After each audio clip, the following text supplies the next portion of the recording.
There are a lot of versions of Elhain in the game at this point, oddly enough. So we have, of course, inside the High Elves, the starter champion, Elhain. And then if we come over to the Undead Hordes, we have the epic login champion after like 30 days, Dark Elhain, both of which are fantastic champions. The rare one, you could very easily make the case, is essentially the best starting champion, especially in 2024 with all of the great candidates that we have. Kale has certainly been power crept a little bit, even though he applies poisons and all those sorts of good things. But then most recently, we got probably the most badass version of Elhain yet, and that's going to be Supreme Elhain. And I don't recall if she was a fusion or if I just got lucky with shards. I have a feeling she was a fusion, because I did pick her up, and then we got Supreme Gaelic, Kale, and then Aethel all at the same time, and she seems to be pretty much the best out of all of them, except maybe Gaelic and Kale, I don't know, but Aethel was kind of decidedly the worst of the bunch, and I don't have her, so I'm not complaining about that, but we're going to go ahead, we're going to do a deep dive into Supreme Elhain today and talk about her a little bit. Very good base stats, as you can see, 102 base speed, over 1500 base attack, so she is a very fast damage dealer. 63% crit damage as well, puts her above a lot of champions who are sitting at a base of 50%, so that is pretty cool. A1 attacks one enemy 2 times. Each hit transfers a random debuff from this champion to the target. This is very cool, especially if she has counterattack masteries or something like that. You can transfer, you know, poisons or hexes or any sort of champion, you know, debuffs that might be on you like that. I might say any sort of debuffs that might be on your champion like that, but I got ahead of myself there. This is a very decent skill. It has a 2 times attack multiplier, meaning that with that 2 times hitter, it is, of course, a 4 times attack multiplier, which, considering her very strong base attack, is a strong hit, right? A2, Let None Live. AoE damage increases by 10% for each debuff on each target. Resets the cooldown of the Crack Shot skill if this attack kills an enemy. This is absolutely insane. AoE increasing damage for each debuff on each target.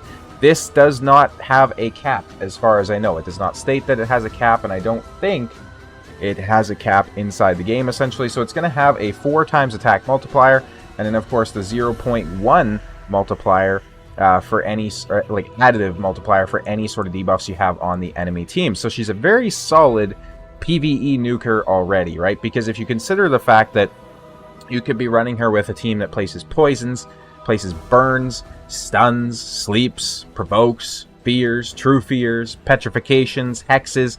We have so many debuffs inside the game now that it's not going to be hard to stack her up with this, right? So, you know, your decreased defense, weaken, and of course, decreased speed, right? You get even just a Lydia in there with a decreased defense and weaken. That's already 20% extra damage, which is absolutely insane. And then finally, Crack Shot attacks one enemy, ignoring ally protection, strengthen, and shield, granting an extra turn if the attack kills an enemy. This is on a 6-turn cooldown, books down to a 4 though, and this is going to have a 6 times attack multiplier, which is absolutely insane considering her base stats. I always talk about this. 6 times attack multipliers for single hitters are absolutely insane.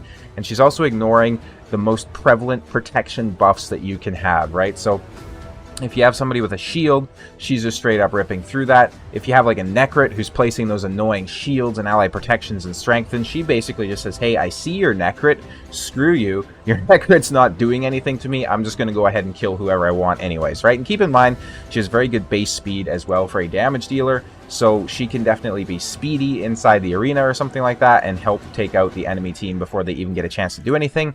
And again, this has an extra turn mechanic on it. So let's say you go into the arena, you go first, and you absolutely just decimate their Rhonda or their Supreme Elhain, whoever they're using as a nuker. You then get that extra turn to come in with the A2, which then also resets the cooldown of her A3 if it kills somebody, right? So it's absolutely insane. Finally, her passive, she's immune to decrease attack debuffs, and she's going to inflict 20% more damage against targets whose attack is lower than this champion's attack. So let's think about that for a moment, right? What does that mean? It means that if you're going against a Duchess, a UDK, Marius, Harima, any sort of a champion that's either defense or HP based, right? So Taurus, Marichka, anybody like that, you're just doing straight up 20% more damage against them. You don't have to worry about Harima counterattacking with her A1, just as an example, because she's immune to decrease attack debuffs. This is absolutely insane. This is a very, very solid kit. And in all honesty, I think Elhain, after having played the game for almost 5 years at this point, is probably my favorite starter champion. Oddly enough, I don't actually have a copy of her built, but I do have a copy of KO built, so it is what it is. And what's even more odd about that is Gaelic was my starter, by the way, so it's weird how my accounts progressed. Lastly, she has an ally attack in all battles by 30%, a very solid aura there as well. So that's enough about her kit. Let's go ahead and let's talk about how she's built. And as I say that, I realize that soon enough, I'm going to have to start talking about relics on the champions and what sort of relics I would recommend. And at this point in time, I don't know enough about the relics to say, hey, this is the one that you should use. So we're just going to ignore those for today. Just take that with a grain of salt. So this is the build that we have on her. I don't have the amulet fully upgraded. Let's see if I can hit that upgrade. Perfect, we do. Get some extra crit damage on there, which is nice. Total stats, this is how she's looking. 41,000 HP, 5138 on the attack, 282 on the speed, 100 and 261 on the crit rate and crit damage respectively. No accuracy, no resistance really. She doesn't have any debuffs she's bringing, so you don't need to worry about building her with with accuracy. Which of course is a massive blessing because it means that you don't need to waste stats essentially on accuracy, right? So you can focus on those attack percentages, the crit rate, crit damage. In terms of the gear, as always, you guys know the drill. This is my Sun Wukong gear that I have brought over to her, so you could definitely do better, but this is just what I happen to have. It is not min-maxed gear by any stretch of the imagination, so if you have stronger gear, by all means, build her out in it, and you're going to see amazing things. Let's go ahead and let's hop in here, as always, to Dragon 20 to do a little bit of a damage test. And what's cool about this is, of course, she is a Void Affinity champion. So we don't care where we're using her. We just care that we are using her, right? So we're going to bring Arbiter for the increased attack and boost of the turn meter. We're then also going to bring in my Lydia for the decreased defense and weaken, which is going to be quite nice. We're going to bring in also Eostra Dream Song. I believe she brings just the increased attack. Yes, she does. And then she's also going to bring a decreased speed on the enemy team to help boost up that damage a little bit. So let's go ahead and let's see what this champion is capable of here. I'm actually kind of excited about this. I did not build her out before this or anything like that, so this is all fresh to me. I'm just realizing I forgot to show masteries as well, so that's my bad. We'll have to go over those right after this. Stay tuned for the masteries. We're going to go ahead and get the AoE out there. We get Lydia coming in with her decreased defense and weaken. And finally, we are around to Supreme Elhain. So let's go ahead and let's see what she can do. We have decreased defense, weaken, and decreased speed up against these champions. We're going to go in with the 6 times attack multiplier, crack shot here, and hopefully get the extra turn. Boom! We don't quite get an extra turn. That's a little disappointing, to be completely honest. 130k on there is not that exciting on a Dragon 20 champion of all things. I'm not gonna lie, that's pretty crazy. Let's go ahead. Let's see what she can do with her AoE, and boom. Okay, we're getting about 161, 169. She does take them out again. Damn, just not that insane. In all honesty, I don't know. Maybe that's just me. I have a feeling that like I've seen better.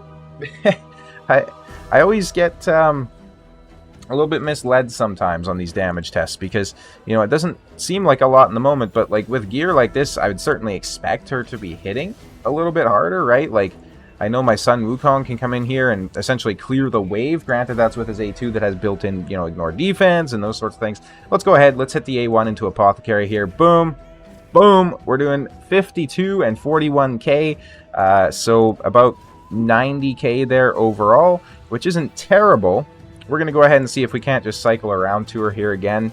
Maybe smack in with her A3 once again and see if we're capable of doing things. Now, we have a lot of debuffs on the Tyrell here, actually, so I kind of want to go in with her A2 as well, just because she has that extra additive damage when they have debuffs. So let's see what she's capable of here. AoE, boom, nice little smack. Only 149k to that Tyrell, though. You know what? I'm going to be honest, guys. That is very disappointing.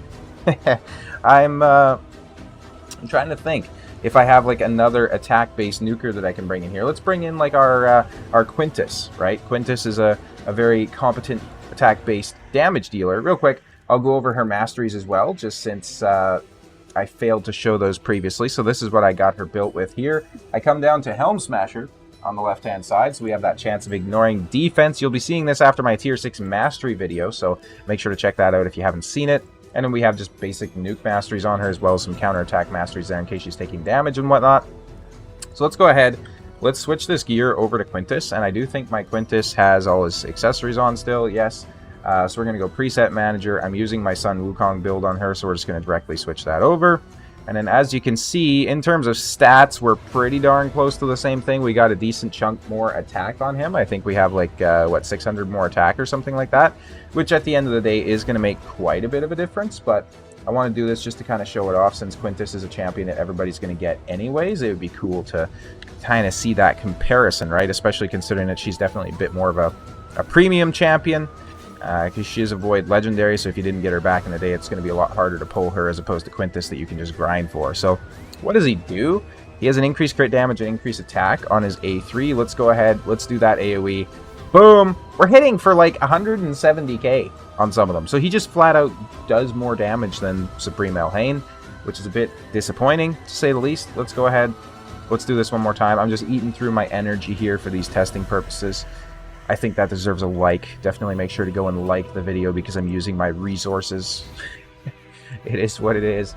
Let's go ahead. Now let's see that A2 as well. So now his A2, I don't think, has built-in ignore defense. It does not. So it's not going to be any particularly stronger or anything like that. So let's just go ahead and let's hit into the Tyrell, right? Like, boom, 141. He did about the same amount as Supreme Elhain's A3. So maybe I'm just making things up, right? Maybe I'm just being a little bit biased. But yeah, that initial damage testing at least was not quite where I expected her to be, considering how strong her kit sounds on paper. So color me disappointed, but we'll go ahead. We'll take her into live arena. We'll see, or not live arena, sorry, but regular arena. I'm not a masochist. And basically right now in live arena, I have to contend with constant picks of Marius and Armands, and I don't have Marius, and I don't have my Mortu Macabre built to solidly counter him at this point, so that's something that I have to deal with. Let's go ahead. Let's try this team here.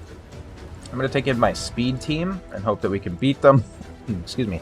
Now, the issue with this is I did have 5-star intimidating presence on my Arbiter. Or not on my Arbiter, rather, on my Sun Wukong. So we might get outsped here just because we've lost that, but we will see. We do get outsped, and we don't cut in. So that's a bit unfortunate. Not going to be going against that team, I guess. If I brought in Sun Wukong, it would just turn into a Sun Wukong showcase. So we will find another team that we can take on here. Let's try something like this. This is a pretty intimidating team with the Galathir in there and whatnot, but I'm confident that we can probably be quicker. Excuse me. I'm also doing a bit of a new thing where my microphone is like right next to my face. So let me know how the audio sounds for you guys on YouTube. Before, my microphone was like, you know, probably a foot away from me or something like that. But now it's like right here, and you can probably literally see it, like not cropped out properly inside the green screen there. So let's go ahead. Let's just do an A3 smack here into Gaius the Gleeful. Boom! 208k. That is pretty decent damage. And then we'll go ahead and do an AoE smack on Arbiter and Little Miss Annie. We get about 179 and 180k there, respectively. That being said, though, obviously those are not tanky champions, and almost any single champion inside the game can do very comparable damage to that. So we'll have to wait and see here, essentially, what capabilities we have. I'm just going to block debuffs, because I think he's probably going to switch to his alternate form, and then try to... Is it block active skills he places, or a stun? I think he places one of those. And realistically, she has her A3 off cooldown because of her A2 killing somebody, so we can still use that. There we go. He's going to do his skill, so now we can go in and just, you know, do crazy things, essentially. We don't have any sort of decreased defense or weaken or anything like that on him, though, so it's going to be a bit of a crapshoot here. A3 does 36k to him. He does have a passive where he stays alive, so I don't know if he would have got one shot there. If he didn't have that passive, it didn't really look like it, though, of course, right? Like, it didn't look like we took him down to the bottom, but I also don't know how his passive is coded, so we're going to go ahead and hit the AoE there. I don't even think we triggered the passive, to be honest, on the first hit. It looked like the passive triggered there on the second hit, which is just absolutely insane. That means that she just did, like, incredibly little damage to him. And again, you know, we didn't have decreased defense or weaken and all those sorts of things. But at the end of the day, I mean, come on, right? Like, we're talking about champions that are contending with Sun Wukong here. Like, realistically, right? Like, I mean, it might not be the most fair comparison, all things considered, because, you know, he has ignored defense and stuff like that in his kit, but he was a free champion, and he gets picked in basically every live arena battle, right? So you're going to want basically value over replacement, and if she can't offer that, why bring her? That being said, we take down the Duchess with 249k, getting that, you know, extra 20% damage since she had higher or lower attack than us, rather, and then we just take them out without too much of an issue. I don't know how well that Duchess was built. Like, it's a very low player power account. You can't even see it there, really, but the player power is 7.96, and yeah, he hasn't done too much damage on Hydra or anything, so I'm going to go on a limb there and say that that Duchess is probably not very well built. That's probably not a very impressive win, in all honesty, and I'm certain that somebody in the YouTube comment section is going to feel the same way, so I can't toot my own horn too much there, unfortunately. We don't have intimidating presence on this team. I'd be curious to see if we can outspeed them, and I can kind of show you exactly what I think her ideal use case is. We do, in fact, outspeed them, so I think she's really going to excel at coming in here in situations like this, right? And she's going to be able to hit somebody and then get that extra turn, as long as she doesn't get her turn meter pushed back. There we go. So let's just take out Sun Wukong, for example, right? Boom! 179k. She then gets that extra turn mechanic, and then boom, we come in and just take everybody out with, you know, 163k, which can be very nice because she can cycle through turns like that and get things done, essentially, right? So let's go ahead and refresh here a couple more times, see if we can't find a bit more of like a tanky team that we could try and fight. I honestly think that this team might be a little bit too tanky, and they might be actually faster than me, so yeah, we'll see how that goes. So basically everybody on this team should have the extra 20% damage taken because they're all lower HP than me, or lower attack than me, I should say. Like, there's not a single champion on this enemy team that should be built with any sort of attack. And that being said, she got slept there by the Prince Kymar, so that's a bit unfortunate. We're going to try this particular team one more time because it looks like it would be fun to go against a team this tanky. And we are able to cut in. You can kind of see the necessity for speed tuning your teams properly because this guy gets cut in on after his Sifi goes. So his Sifi's incredibly fast, but everybody else is a little bit too slow, so he needs to speed up his Prince Kymar.